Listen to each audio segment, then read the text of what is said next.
Yang kelima, pelayanan umum yang buruk dalam bidang kesehatan, pendidikan, dan stabil. Yang keenam, pembinaan pengelolaan keuangan desa yang buruk dan menimbulkan kerugian keuangan negara, disinyalir atau tidak. Yang ketujuh,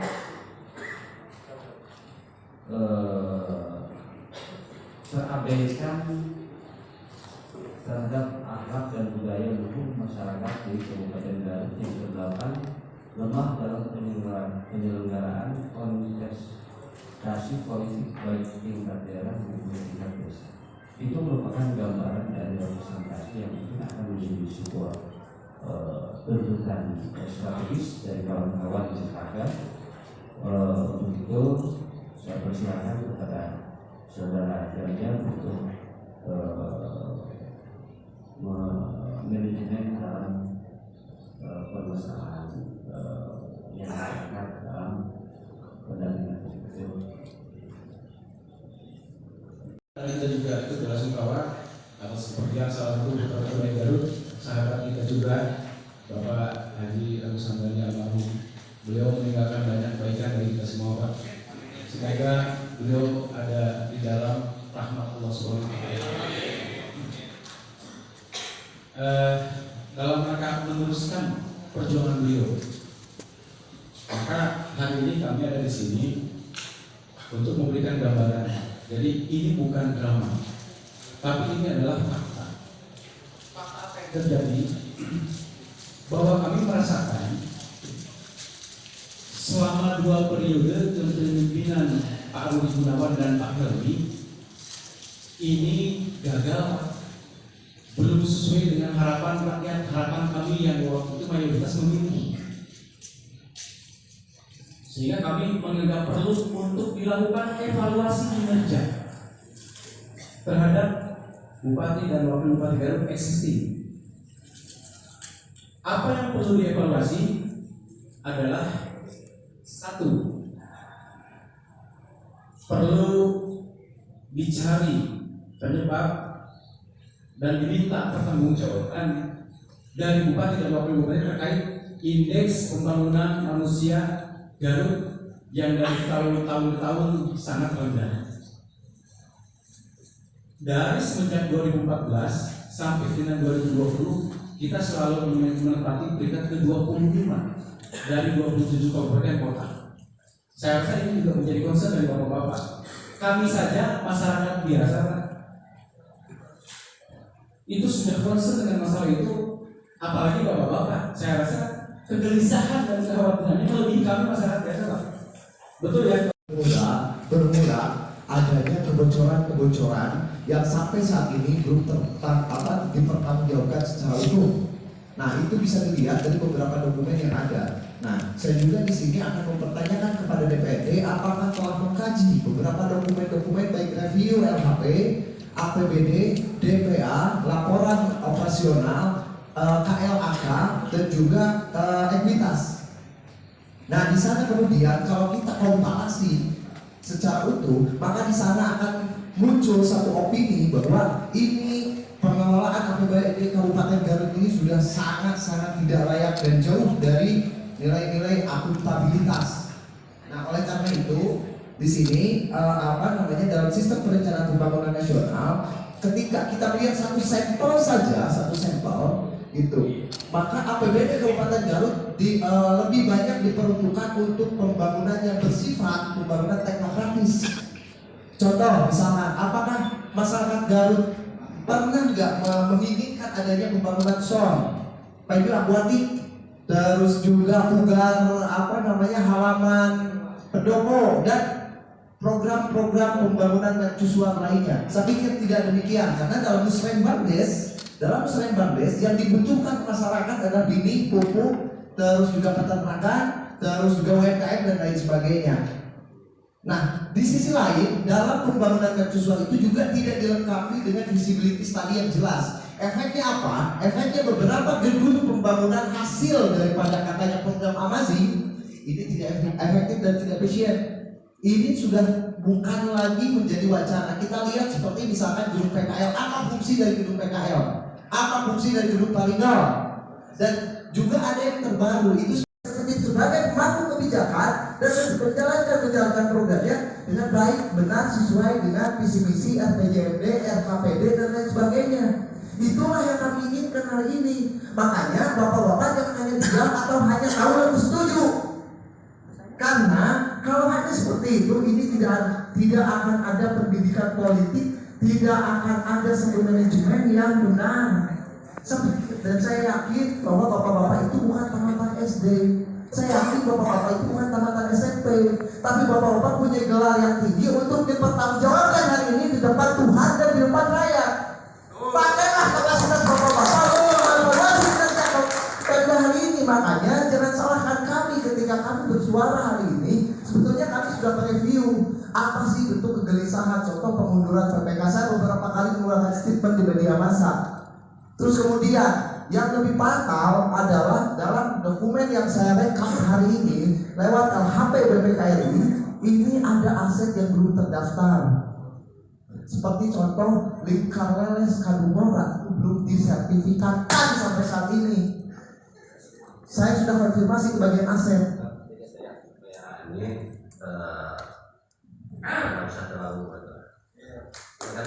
Ya Pak, gini. Kita kan ingin berdialog. Oke, saya pikir gini, ini bukan mengenai etika. Saya sangat hormat kepada bapak-bapak yang di depan, karena bapak-bapak itu adalah amanah dari Tuhan yang dipercayakan bagi Kabupaten Garut untuk mengemban tugasnya sebagai wakil rakyat. Tapi ini adalah bentuk kegelisahan kami untuk menyupport bapak-bapak untuk melakukan hak-haknya.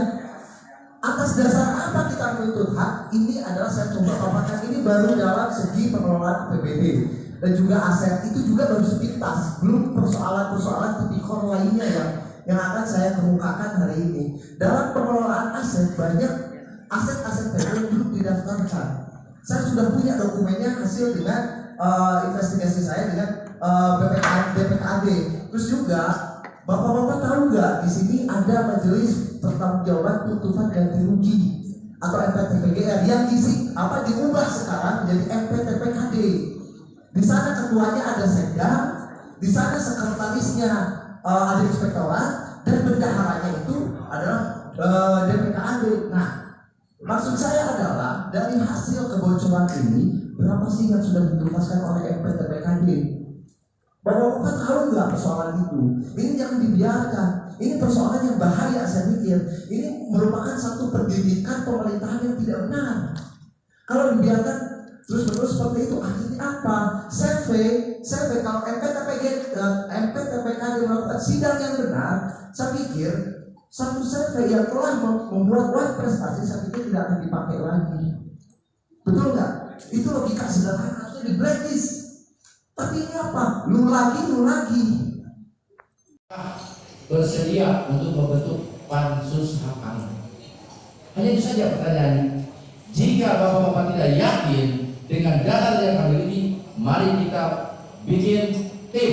Berapa dari fraksi yang hadir, berapa dari kami, kita uji data kita. Ini kita dilaksanakan, tidak ada masalah, bikin aja pansus hak angket. Anda usulkan dari fraksi, usulkan hak angket pansusnya untuk pendalaman, kita agendakan bersama-sama. Kami siapkan data, kami siap diuji datanya, dan kita adu argumen. Tidak hari ini adu argumennya. Yang jelas saya minta Will yang dulu, apakah bersedia membentuk pansus hak angket pada ketua fraksi ini? Siap? Anda bersedia? Atau saya kerahkan seluruh rakyat di gedung ini? Jaksa mulai tadi. Ini ada penjelasan lagi. Urusan pengujian nanti setelah terbentuk pansus hak angket. Hari ini bentuk pansus hak angket tidak uji sama-sama. Terima kasih. Assalamualaikum warahmatullahi wabarakatuh. Telah menerima urgensi dari LSM Gerakan Masyarakat Bawah Indonesia GMBI dan dekrit rakyat Garut menggugat deragam terkait aksi unjuk rasa mendesak Bupati Garut untuk mundur dari jabatannya. Aspirasi yang disampaikan yaitu menuntut Bupati Garut untuk mundur dari jabatan karena telah gagal dalam memimpin Kabupaten Garut dengan indikator sebagai berikut. 1. Bupati dan Wakil Bupati Garut telah gagal dalam mengelola anggaran keuangan Kabupaten Garut secara keseluruhan. 2. IPM rendah. 3. Pengelolaan dana APBD yang syarat praktek KKN. 4. Kurangnya pembinaan pengelolaan keuangan desa. 5. Pelayanan umum yang tidak maksimal serta dugaan korupsi COVID. 6. Rusaknya lingkungan dan degradasi budaya. 7. Gagal dalam mengelola BUMD dan BUMD. 8. Abai dan tidak pernah siap dalam mitigasi dan pencegahan bencana. 9. Pilkada 2018 terbukti cacat hukum. 10. Abai terhadap budaya luhur masyarakat Garut. 11. Penyelenggaraan konstelasi politik yang buruk. 12. Perlu adanya evaluasi kerja terhadap Bupati Garut.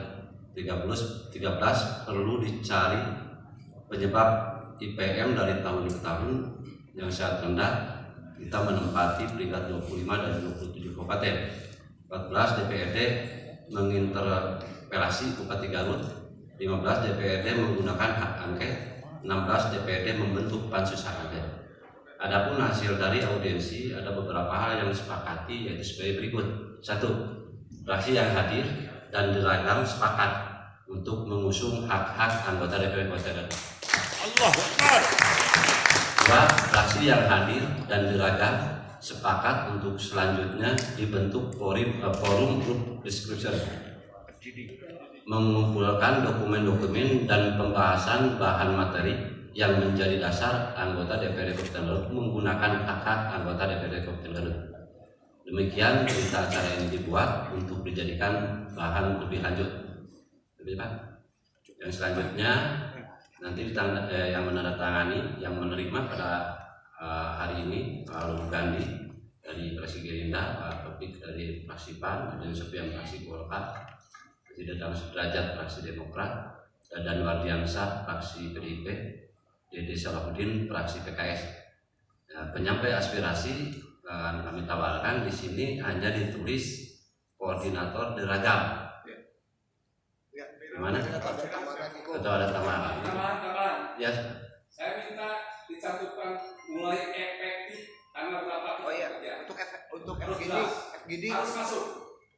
Karena kalau ini hanya bisa melalui janji-janji dulu. Siap. Nah, ada tepat tanggal berapa kita mulai. dengan tidak mengurangi rasa hormat. Tadi kan ayat Pernyataan Jati fraksi Gerindra, 2 Topik Hidayat fraksi PAN, 3 Deden Sofian fraksi Golkar, 4 Haji Dadang Sudrajat fraksi Demokrat, 5 Dadan Wardiansyah fraksi PDIP, 6 Dede Salahuddin fraksi PKS. Penyampai aspirasi 1 Ganda Permana koordinator diragam, 2 Sam Yosef SHMH advokat diragam advokasi diragam, 3 Isman Nuryadi SH advokasi diragam, dan organ atau komponen yang tergabung dalam diragam ini disediakan 6 kolom Pak, diberi tertuki siapa saja, nanti silahkan koordinator yang mengatur menandatangani yang lainnya. Cekap Pak. Jadi gini, kalau bisa itu kan ada 22 organ praktis, bisa ditambah kolomnya dengan kemana? Ya. Semuanya ya. Jadi Ada 100 kayaknya. Ya. Banyak. Kalau ini tapi akan terpisah ya Pak ya? Bagian tak terpisahkan. 7. Ada yang pengadaman terlebih 1 ya. Itu kan 7, 8, 9, tambah lagi 10. 20 lah. 1 lembar 20. Hasil lebaran Pak. ini kan sampai Tapi nomornya langsung Pak. Jadi 6 tadi buat Pak tadi 7, 8, 9, 10 sampai 22. Ya. Ya, nanti di rejas